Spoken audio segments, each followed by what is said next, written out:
In today's video, I'm going to show you how to fix a Zapier error code quickly and safely so you can get your automation running again without wasting time guessing what went wrong.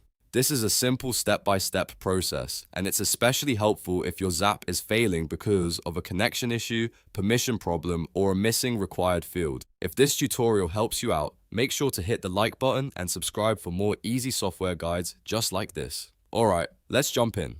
First, go to Zapier and sign into your account. Once you're inside the dashboard, look for the Assets section and click on it. Inside Assets, click on Zap Workflows. This will show you the Zaps that are currently connected to your account. Now find the specific Zap that is causing the error and open it. This is important because you want to troubleshoot the exact workflow that is failing, not just any automation. Once the Zap is open, look for the connected app account and choose the option to disconnect it, then reconnect your app account again.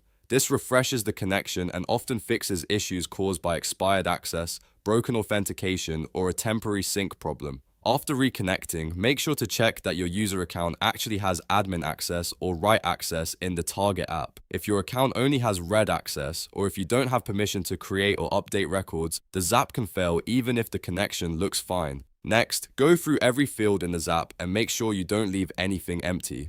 Missing required data is one of the most common reasons for Zapier errors, so double-check field mapping, values, and any inputs that must be filled in before the Zap can run correctly. Once everything looks good, click Publish to save and activate the updated workflow.